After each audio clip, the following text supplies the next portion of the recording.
favorite pastime for many is to float along shore and take in the great homes of Canandaigua Lake.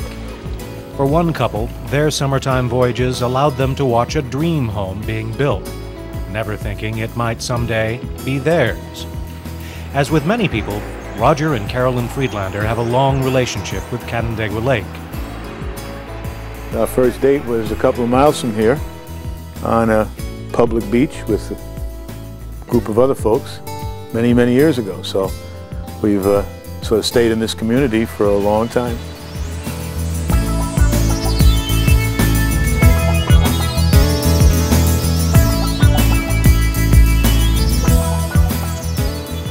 Their lifelong love affair with the lake brought them to their first home on the high banks. One day they happened upon some new construction. A little taste of Newport, Rhode Island with a Victorian flair caught their eye. It was built by a gentleman from Ohio who came here many years ago to a seminar as an architectural landscaper. And when he came here, he fell in love with this lake. And he said that he found the place, took one look at it and said, "This is what I wanted."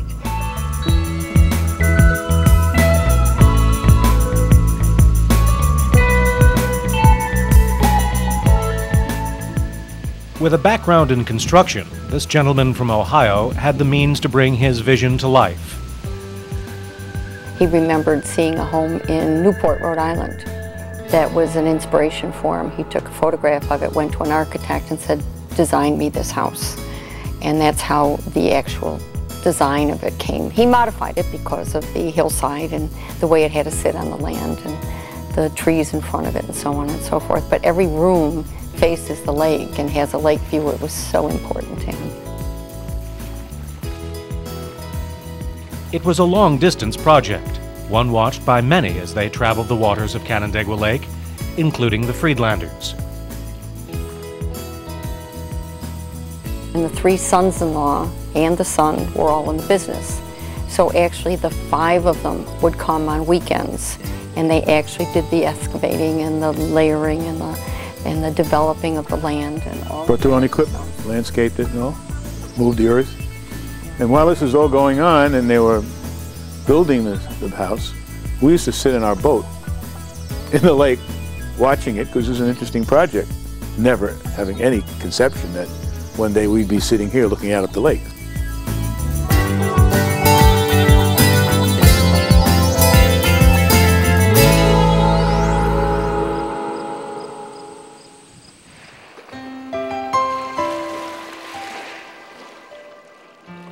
This Ohio builder's vision was completed in 1991. His desire to live on the lake realized, fate would take it from him after just 14 months. And his widow left and never came back, and his children just decided it was just too far. But we heard about the house being vacant from friends of ours who were renting a house up the road here. They came down one day and saw this house, were looking at it, and some local folks came and told them the story of the house. So they communicated it to us. And we had no idea it was empty. Yeah. We saw it being built. We had no idea of the history at that point. So we contacted the realtor involved, who we happen to know, and she invited us to come down and take a look-see. Their first look inside didn't last long. While Carolyn was taking in the detail work in the kitchen, living room area, Roger took a quick walk through the rest of the house. I walked through the house. It took me about 10 or 15 minutes to Not even. to look through the house. Carolyn is still on the first floor with the realtor, and I came back and I was sold at that point. Carolyn still hadn't looked through the house. Well, it was just so much detail to look at. I just couldn't, I couldn't tear myself away from one room, and he had pretty much done the tour. The wood finishing, I think, is just about as beautiful as you could ever find. The way the joints come together and the moldings and the ceilings, you'll see, it's just, it's and amazing. The wall coverings. Well, the wall coverings, fabric. they're all brocade. And all the antiques that he found and brought in here at his pleasure. It's very Victorian, you can see, you know, with the brass and the fire, the fans and all of that. It was part of his vision to have all the fixtures the European style.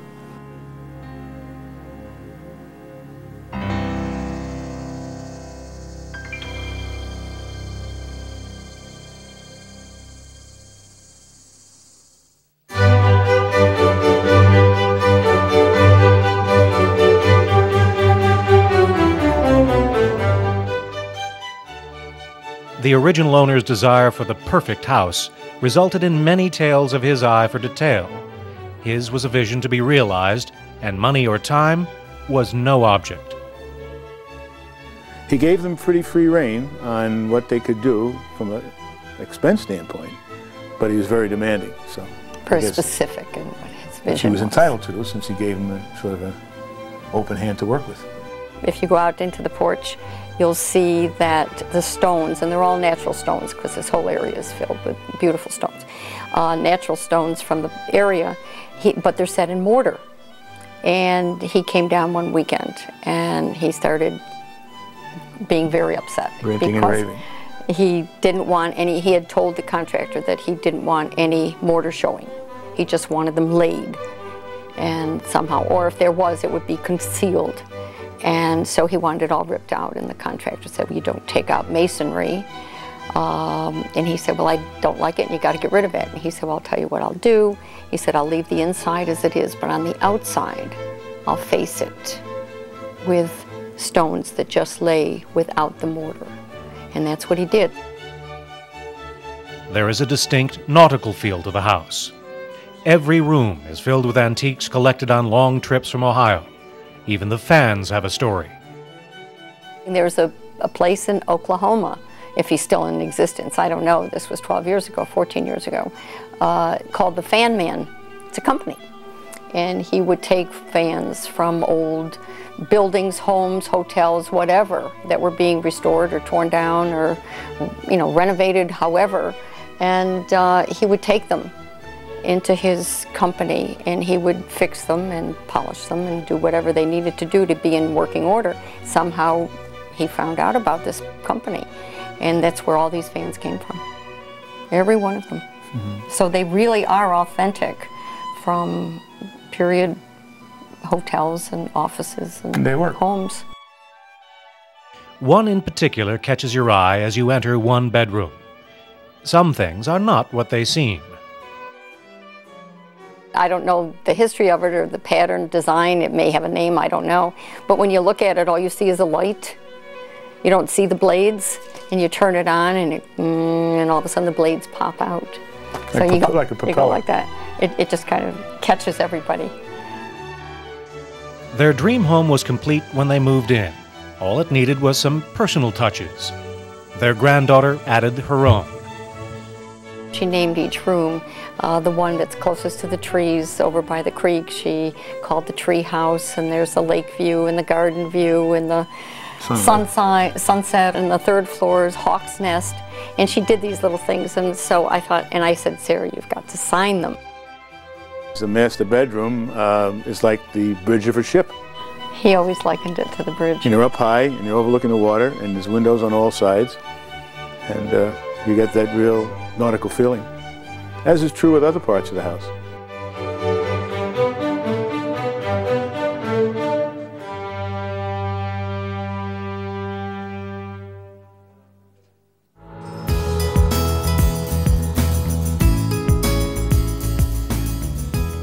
It is the vision of another, and the Friedlanders have made it their own.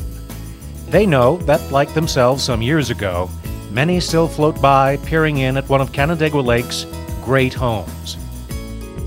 And I think a lot of people, when they go by, their eyes really are drawn to the landscaping. I really do think so, because that's very unique here on the lake.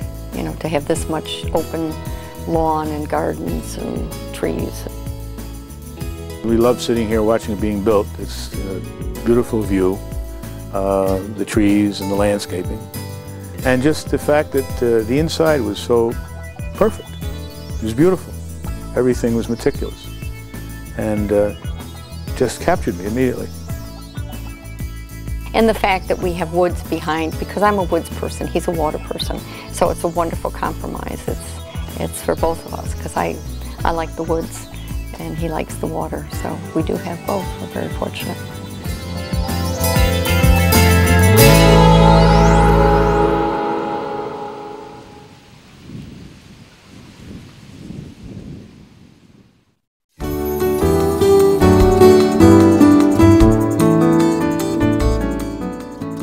Great Homes of Canandaigua travels to the south end of the lake to take in the beauty of one of its most historic homes, the stone